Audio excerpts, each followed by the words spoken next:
Medieval warfare is usually linked with swords, shields, and heavily armored knights. But some of the most effective weapons of the Middle Ages looked surprisingly strange. At first glance, many of them seemed awkward, oversized, or simply unusual.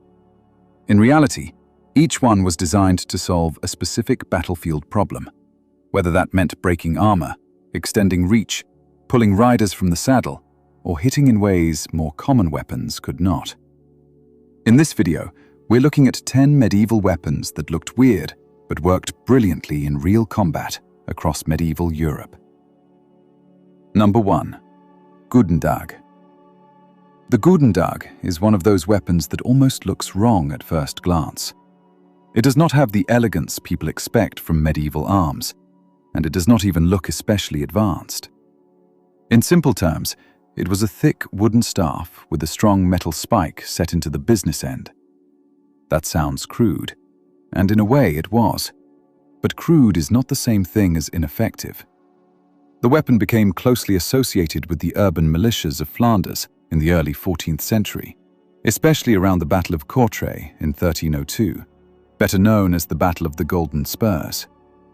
That matters because the goedendag was not a knight's personal showpiece. It was a militia weapon, which means it had to be practical, affordable, and useful in the hands of men who were not full-time aristocratic warriors. And that is exactly why it deserves attention. It gave infantry a compact anti-cavalry tool at a time when cavalry still carried enormous prestige. A long pike could stop a horse at reach, but a shorter, heavy staff with a spike had different strengths. It was easier to carry, easier to bring down with force at close range, and in the crush after a charge, it could strike like a club and thrust like a short spear. That combination is probably why it appears so often in discussions of Flemish infantry success. Contemporary depictions, such as the Courtrai chest, show these weapons in the hands of Flemish militia, and historians note that the main Flemish weapon at Courtrai was the goedendag, basically a stout staff around 1.5 meters long with a sharp metal spike. The exact way it was used is still debated, and that is important because honest history is not about pretending every detail is perfectly settled. What seems most likely is that the weapon worked as part of a formation. Against charging horsemen, infantry needed more than courage. They needed density, discipline, and a tool that stayed useful after the first contact. The terrain at Courtrai also helped the infantry by breaking up French momentum, so the goedendag was never a magic wand on its own. But once horses lost speed and formation broke apart, a heavy spiked club in tightly packed hands suddenly became a serious problem. Another reason the goedendag mattered is that it reflects a wider medieval reality people often miss. Not every battlefield innovation came from elite knights or famous kings. Cities, guilds, and militias could create solutions that matched their own needs. A weapon like this did not require the complex forging of a fine sword or the specialized balance of a high-end poleaxe. It was cheaper and faster to produce, which meant more men could be armed in a similar way. That matters in medieval warfare because uniformity in a militia line is power. If everybody in the front ranks holds something built for the same job, the group becomes more reliable under pressure. The goedendag also shows that weird-looking often just means designed for a different problem. Compared with a sword, it looks awkward. Compared with the actual problem of stopping armored horsemen in close quarters, it starts making sense very quickly. It also had limits. As professional infantry polearms developed further, and as armies changed, the goedendag did not remain the dominant answer forever. More specialized and versatile staff weapons gradually took over. But that does not reduce its importance. For a key moment in late 13th and early 14th century warfare, it gave common infantry a brutally practical edge. And that is the real theme running through a lot of strange medieval weapons. They were not built to impress somebody standing in a museum. They were built to solve one urgent battlefield problem. In the case of the Goedendag, the problem was how to turn disciplined townsmen into a force that mounted elites could no longer dismiss. Once you see that, the weapon stops looking primitive and starts looking smart. And from there, the next step in the same logic is easy to follow. Because if the Goedendag reduced the battlefield question to a spike on a heavy stick, the estoc took one of Europe's most famous weapons and stripped it down in exactly the same way. Number 2. Estoc. If the Goedendag looks like a club pretending to be a spear, the estoc looks like a sword that almost forgot how to be a sword. That is what makes it so interesting.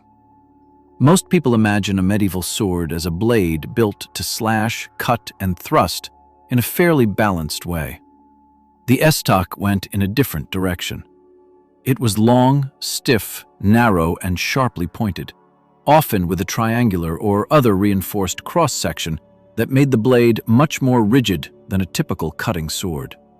In plain English, it was a thrusting weapon first, second, and third. That sounds limited, but in late medieval Europe, that limitation was actually the point. As armor improved, especially with the spread of more complete plate defenses, broad cutting blows became less reliable against well-protected opponents.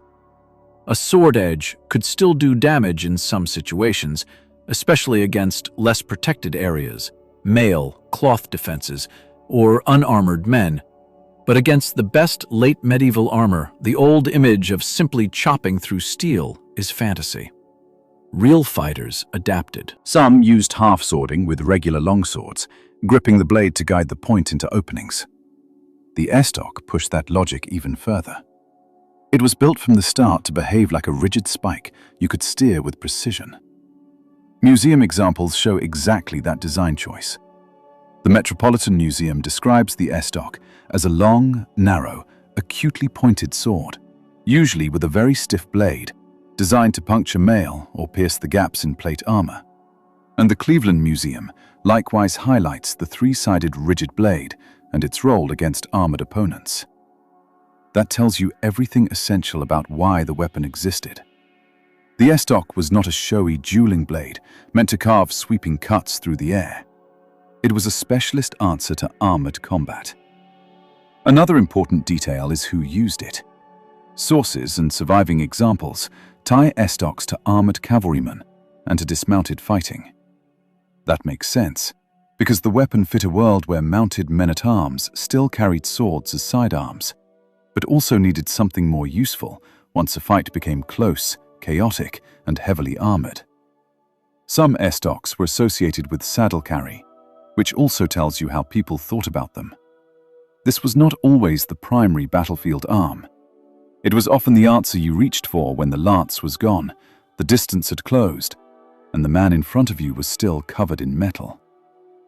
The estoc also teaches a bigger lesson about medieval weapon design. Function can make a weapon look odd. To modern eyes, a sword without much cutting ability seems like bad design. To a 15th century fighter facing hardened armor, it could look like common sense. A stiff thrusting point concentrates force better, keeps its line better, and gives the user more confidence when aiming at narrow targets. That does not mean it turned every armored opponent into an easy victim. Good plate armor was still good armor. The real value of the estoc was not that it magically punched through the strongest breastplate every time. Its value was that it gave the user a purpose-built tool for the weaker places that every harness still had to leave for movement, vision, breathing, and articulation. That is a much more realistic and much more interesting picture than the old myth of armor being either invincible or useless. The estoc lived in the middle ground, where real combat usually happens. It exploited opportunity. It rewarded control. It made sense in a battlefield culture that was learning, step by step, that anti-armor fighting was often about targeting openings rather than relying on raw cutting power. And once that idea really takes hold, the next weapon almost feels inevitable. Because if the estoc is what happens when the sword becomes a specialist point, the pollaxe is what happens when late medieval fighters decide they want one polearm that can strike, hook, crush, thrust, and control distance all at once. Number 3. Pollaxe. The pollaxe is one of the clearest examples of medieval designers refusing to stay loyal to a single weapon category. It is part axe, part hammer, part spear, and in practice much more than any of those labels suggest. A typical pollaxe could carry a hammer face on one side, a spike or beak on the other, and a thrusting point on top, all fixed to a stout shaft protected by metal strips called langettes. To somebody expecting neat categories like sword, axe, or spear, it looks overloaded. To a man fighting in armor on foot, it looks like exactly what he needs. That is why the pollaxe became such a central weapon in the late medieval world of knightly combat. Surviving examples in major collections and the written record both point in the same direction. The Royal Armouries preserves pollaxes from around the turn of the 16th century, and one of the most important surviving fight texts devoted to the weapon, Le Jeu de la Hache, is a 15th century treatise specifically about chivalric axe combat. That alone tells you how seriously the weapon was taken. Medieval fighters did not write entire manuals about pointless tools. The pollaxe earned that attention because it worked in the exact environment where elite armored combat had become most technical. What made it so good was not simply that it hit hard. Plenty of weapons hit hard. The pollaxe stood out because it could do several different jobs without becoming clumsy. The top spike could thrust like a short spear. The hammer face could deliver heavy impact against helmets and armor. The rear beak or spike could hook, pull, or attack vulnerable areas. The shaft itself was part of the system too. In trained hands, a pollaxe was not just swung from the far end like a woodcutter's tool. It could be gripped at different distances, shifted through the hands, used to parry, jam, press, shove, or strike with the butt. In other words, it was not only a weapon head, it was a whole fighting platform. That matters because armored combat on foot was rarely just a matter of landing one giant cinematic hit. It was often about measure, leverage, timing, and control. The pollaxe fit that world perfectly. It could threaten at range, then stay useful once the fight collapsed inward. It could attack armor with impact and with points. It could create openings by force or by manipulation. And unlike a pure specialist weapon, it still had enough variety to respond when the situation changed. That flexibility is a huge advantage in serious combat.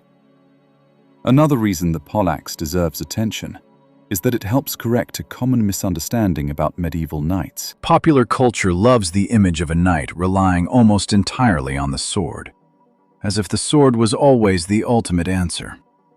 In reality, well-armored fighters understood very well that different weapons were better for different tasks. The sword remained prestigious and useful, but in armored foot combat, the pollaxe was often the more practical choice. It gave reach, leverage, impact, and anti-armor options in one package. That is probably why it became so prominent in duels, lists, and serious martial instruction. It also says something about the late medieval battlefield more broadly. By this stage, warfare in Europe had become a constant argument between protection and penetration, reach and mobility, formation and individual skill. The pollaxe does not sit on one side of that argument. It is what the argument produced. A weapon like this only appears when armor is good enough that simple cutting is no longer enough, but combat is still physical and close enough that men need strong handheld tools rather than distant firearms alone.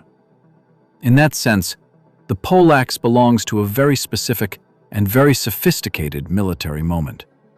It is not crude at all.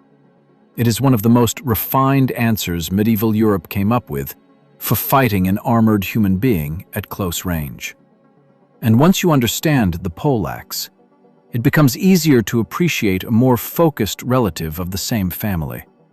Because one of the shapes hiding inside the pollaxe was so effective that, in some hands, it almost deserved a separate identity of its own. The beak, the hammer, the anti-armor hook, better known as the bec de corbin. Number 4. Bec de corbin. The name bec de corbin means crow's beak, and once you see the weapon, the name makes perfect sense. This is the medieval anti-armor hammer at its most honest. One side gives you a hammer face for impact. The other side gives you a sharply projecting beak for concentrated force and hooking action. Some versions add a top spike as well, which turns the whole thing into an even more flexible threat. The Metropolitan Museum describes surviving war hammers of this type as knightly weapons that became important once full-plate armor made ordinary sword-edge attacks much less useful. With the hammer face built for stunning blows, and the beak designed to penetrate chinks between plates or even punch through lighter armor elements. That is the key to understanding the bec de corbin. It was not trying to win by elegance. It was trying to win by focusing force exactly where armor was weakest. A blade spreads energy along an edge. A beak concentrates it at a point. That sounds simple, but it changes everything. Against a hard target, especially a curved metal surface, concentrated force gives you better chances of biting, denting, catching, or slipping into a weak spot. At the same time, the hammer side gave the user a different kind of pressure. Even when a plate was not pierced, a heavy impact could still disrupt, shock, or physically damage what the armor was protecting. That is why these weapons matter so much in any realistic discussion of medieval combat. They remind us that defeating armor did not always mean cutting through it like paper. Often it meant bending it, crushing into it, targeting the openings around it, or attacking the man inside in ways a sharp edge did badly. The bec de corbin also had tactical uses beyond straight penetration. The hooked beak could catch shield edges, pull at weapon shafts, disturb an opponent's balance, or drag at parts of a harness. That made it a very useful control weapon, not just a striking weapon. This is another part of medieval fighting that is easy to miss if your image of battle is based only on big cinematic swings. In real armored combat, control is often more valuable than spectacle. If you can pull a man offline, jam his movement, force his head or shoulder to turn, or make him plant his feet badly, you create the chance for the next action. The bec de corbin was extremely good at creating those ugly, practical moments. It was also not just a battlefield tool in the narrow sense. The Met notes that the warhammer became an insignia of rank for lower-ranking cavalry officers, which tells you something about its status. This was not an obscure peasant improvisation. It was respected enough to become part of a military visual language. At the same time, that prestige came from function. It had earned its place by answering a real problem. Armor had improved, mounted men still mattered, and warriors needed compact weapons that could do more than slash at polished steel. What makes the bec de corbin especially interesting is that it sits right at the point where medieval weapon design becomes brutally specialized without becoming narrow-minded. It is more specialized than a sword because it is clearly built with armor in mind. But it is not so specialized that it loses versatility. You still have impact, hooking, and often thrusting. That balance is what made it effective. And it also helps explain why so many late medieval polearms start to look strange to modern eyes. Once weapon makers stopped designing around the idea of a clean cut as the main goal, shapes opened up. Beaks, flukes, spikes, hammers, and hooks all started to make more sense. The battlefield did not reward pretty silhouettes. It rewarded whatever let you control a horseman, shock an armored fighter, or exploit a gap at the right second. In that environment, the bec de corbin looks less like an oddity and more like a hard, logical answer. And in some regions, especially in the Swiss world of disciplined infantry, that same answer was stretched onto a longer shaft, sharpened even further, and turned into one of the most recognizable anti-armor polearms of the late medieval period, the lucerne hammer. Number 5. Lucerne hammer. The lucerne hammer looks like the result of somebody taking a war hammer, a spear, and a poleaxe, then deciding there was no reason to choose only one. A typical example has a long shaft, a multi-pronged hammer face, a rear beak, and a long top spike. Even among medieval polearms, it has a striking silhouette, and that silhouette tells you exactly what the weapon was for. This was an infantry anti-armor tool built for serious work. Surviving museum pieces identify it strongly with Swiss use, and although many surviving examples come from around the turn of the 16th century and later, the form belongs to the late medieval environment that produced Europe's most famous anti-armor polearms. The Metropolitan Museum lists Swiss lucerne hammers from around 1520, which lines up with the wider picture of Swiss and Central European infantry pushing long staff weapons to a very high level of battlefield effectiveness. What makes the lucerne hammer so impressive is the way each element reinforces the others. The top spike gives you reach and a clean thrusting line. The beak on the backside gives you a concentrated attack against gaps, joints, or lighter armor areas, and it can also help with hooking or controlling. The hammer face gives impact, but unlike a plain flat hammer, it often uses multiple prongs, which makes the striking surface aggressive and less likely to slide harmlessly off a curved target. In other words, this is not a polearm that depends on a giant chopping blade. It is built around penetration, impact, and control. That matters because, by the late Middle Ages, European infantry warfare had learned a hard lesson. If you want foot soldiers to stand against armored men and horses, reach alone is not enough. They also need weapon heads that remain dangerous after the first contact. The lucerne hammer gave them that.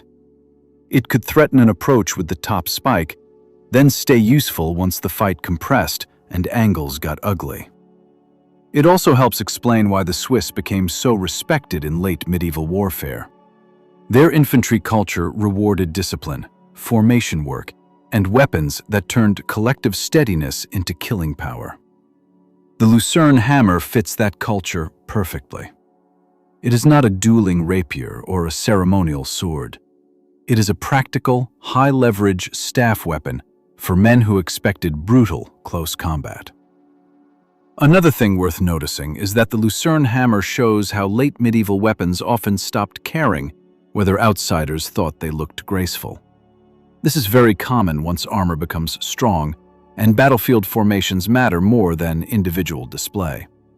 A weapon that combines hammering, hooking, and thrusting functions may look overcomplicated to us, but to a trained infantryman, it meant fewer compromises.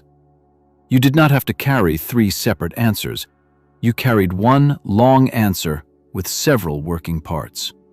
That is smart design, not messy design. At the same time, it had limits like every polearm. A long staff weapon needs room. It rewards training. It is not ideal in every terrain or every kind of close interior fight. But on open ground, in serious formation work, or in disciplined foot combat, it was extremely hard to ignore. It belongs to that family of weapons that helped prove a central medieval fact. Cavalry prestige did not automatically decide the battlefield anymore. Intelligent infantry design mattered. Good formation work mattered. Specialized anti-armor tools mattered. And that leads naturally to one of the strangest specialist designs of all.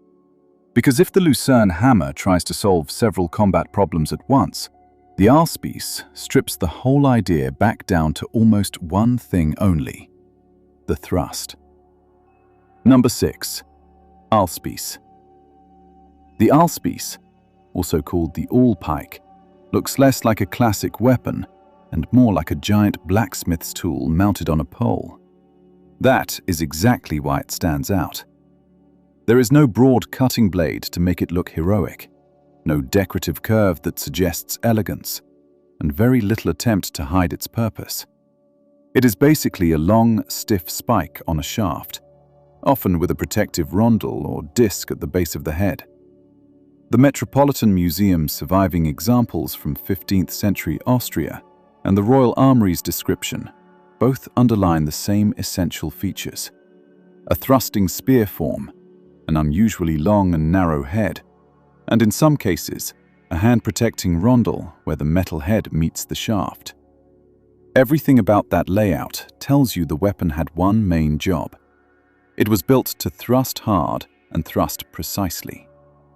That might sound too narrow to be useful, but late medieval armored combat made that kind of specialization very sensible. When armor becomes good enough that cuts lose reliability, the value of a rigid point goes up fast. And when you put that point on a pole, you also gain reach, leverage, and control. The ahlspiess is one of the clearest examples of a weapon designed around the fact that late medieval combat was often about openings rather than surfaces. You do not need a wide blade if the goal is to find a seam, a vision gap, or another vulnerable line. In fact, a wide blade may just get in the way. The awl-like head of the ahlspiess makes much more sense if you stop imagining armor as something that must be hacked apart and start seeing it as something that has to be bypassed.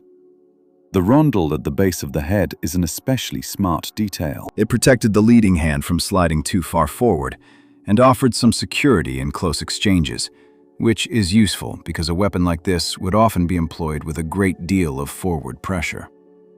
That detail also tells you this was not a crude, sharpened stick. It was a purpose-built combat tool. Another interesting thing about the ahlspiess is where it sits between battlefield war and more formal armored foot combat. Weapons of this type appear in contexts connected to tournament and duel culture, as well as serious military use. That makes sense, because the late medieval armored world did not draw a hard line between martial sport and martial skill. If a weapon was good for controlled, armored fighting, it might also prove its value in earnest combat. The ahlspiess fits that world very well. It is not broad and general like a halberd. It is not a multi-tool like a pollaxe. It is a specialist instrument for men who understood exactly what kind of target they expected to face. This is also why the weapon can seem underwhelming to a modern eye. People are naturally drawn to dramatic shapes. A huge axe blade or a wicked hook instantly reads as dangerous. A straight spike can look plain.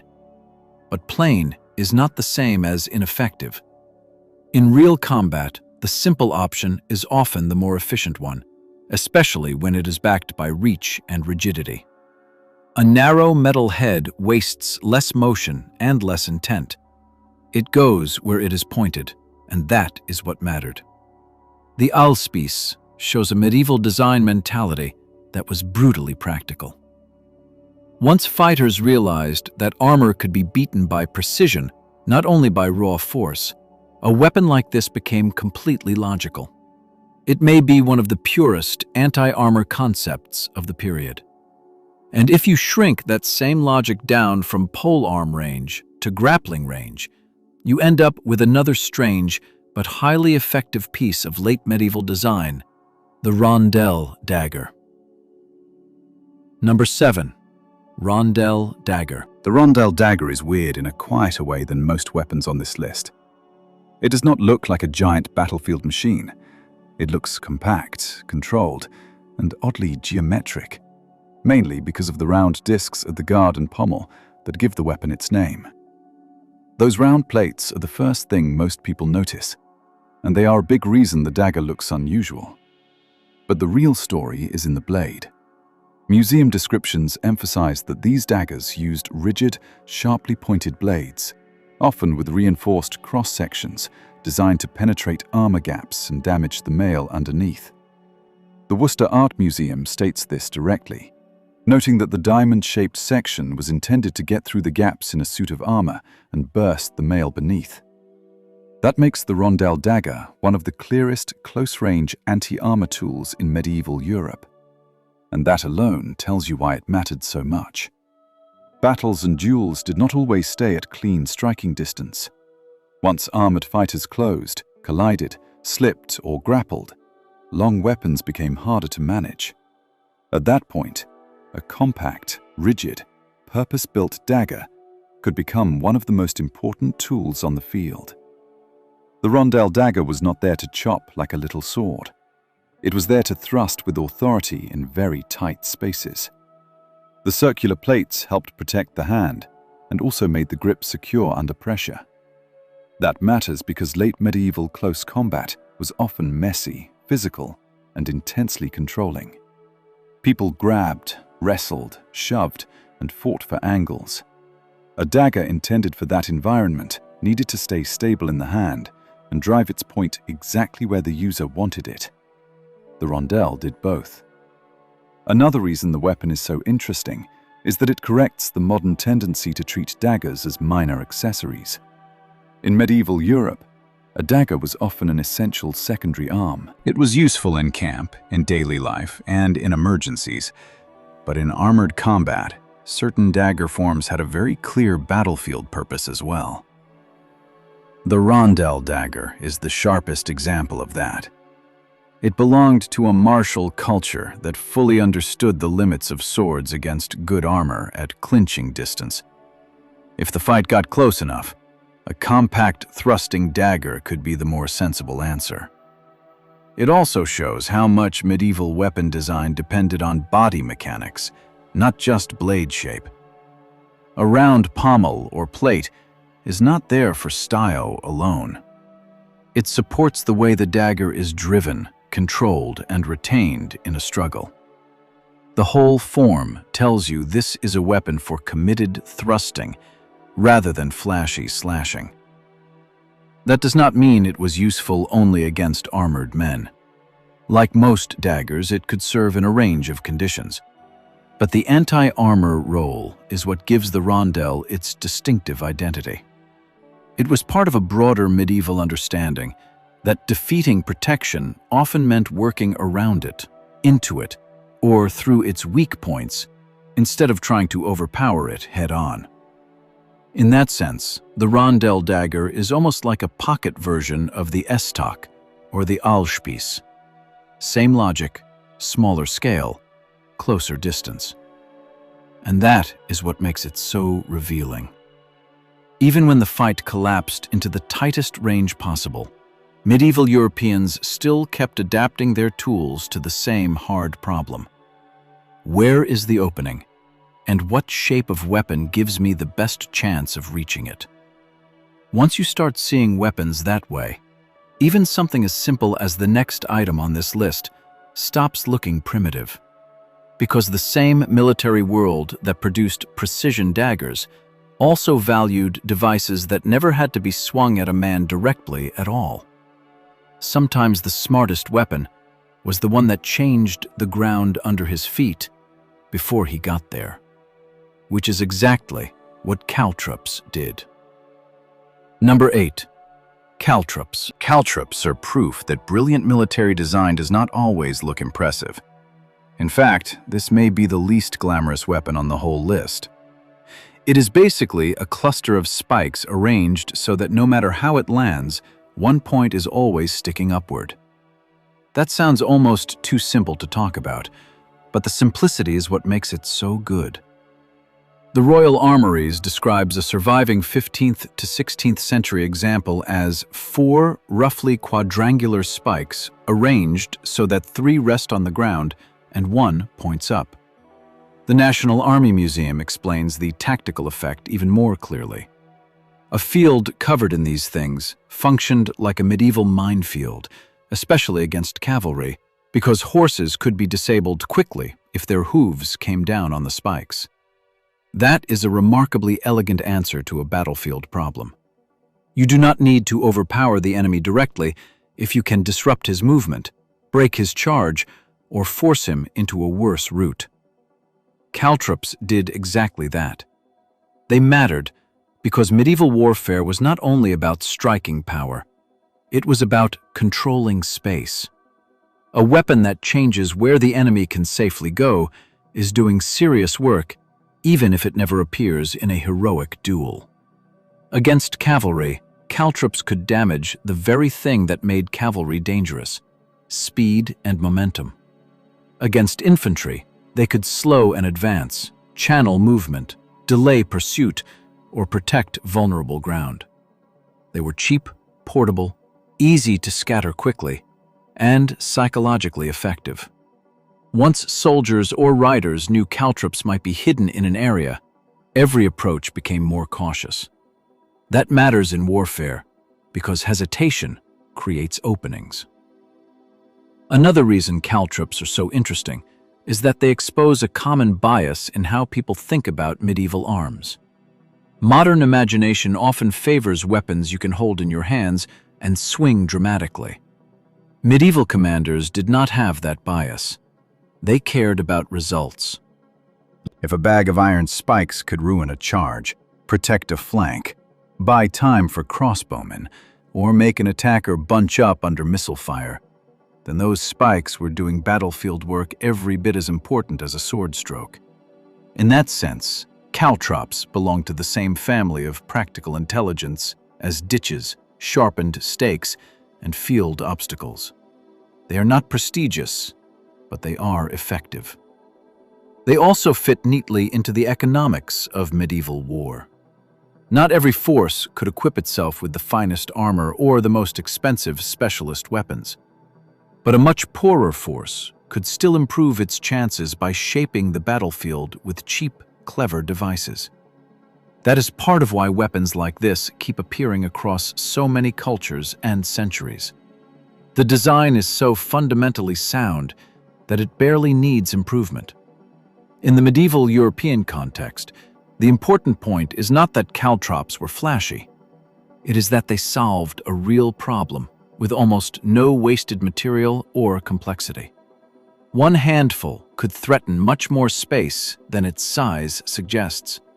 One wagon load could make a whole avenue of attack dangerous. That is efficient warcraft. And there is another lesson hidden in them too. Medieval weapons often worked best as part of a system. A caltrop field by itself is an obstacle.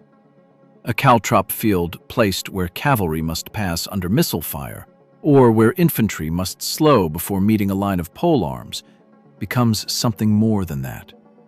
It becomes part of a combined tactical setup. That is what makes caltrops clever rather than merely nasty. They turn movement into a problem the enemy has to solve while other weapons go to work. And once you start thinking in those terms, the next weapon becomes much easier to appreciate. Because the staff sling is another simple device that looks unimpressive until you place it inside the larger system of medieval siege and formation warfare. Number 9. Staff sling. The staff sling is basically the medieval version of taking a familiar idea and scaling it up until it becomes a military tool. A normal sling is simple enough: cords, a pouch, a stone, and a skilled hand. The staff sling keeps the pouch and the throwing principle, but mounts the sling on the end of a staff, turning the whole thing into a hand-powered lever. That is why it looks strange. It sits somewhere between a sling, a pole, and a tiny trebuchet. And that last comparison is not an exaggeration. The mechanical idea is very similar. Instead of relying purely on the arm's rotation, the staff adds leverage and lets the user throw heavier projectiles in a higher arc. That is why the staff sling mattered. It was not just a novelty. It turned a very cheap missile concept into something more explicitly military. A historical survey of the sling notes that the staff sling was almost exclusively a military weapon, much less common than the hand sling, while other discussions of medieval use point to its role in siege and naval fighting. In plain terms, that tells you where it fit. The staff sling was useful where armies wanted cheap throwing power, especially when they needed to lob stones or other missiles over obstacles or down into tightly packed spaces. It also shows up in medieval imagery, including art associated with Matthew Paris, which reminds us that this was not some fantasy reconstruction. People knew it, used it, and considered it worth depicting. What made the staff sling work so well was its relationship to logistics. Ammunition could be simple. Stones were everywhere. The device itself was not technologically demanding compared with mechanical artillery. Training still mattered, but the leverage of the staff reduced some of the difficulty of handling heavier loads. That made the weapon especially sensible in siege conditions, shipboard fighting, or militia-style service, where armies wanted something cheap, adaptable, and unpleasant to receive from above. The high arc is especially important. A flatter shooting missile is not always ideal in medieval warfare. Sometimes you want to throw over walls, parapets, pavises, or the crowded front ranks of a formation. The staff sling could do that in a way many other simple hand weapons could not. It also belongs to a bigger medieval pattern. The line between hand weapon and artillery was more fluid than people think. Trebuchets themselves rely on sling mechanics, and the staff sling feels like a human-sized cousin of that whole family of ideas. You can almost see the medieval engineer's mindset in it. If a sling works, then a bigger sling with more leverage may work better for a different task. That kind of practical experimentation is all over medieval warfare. Another reason this weapon deserves more respect is that it reminds us how often simple weapons are underestimated.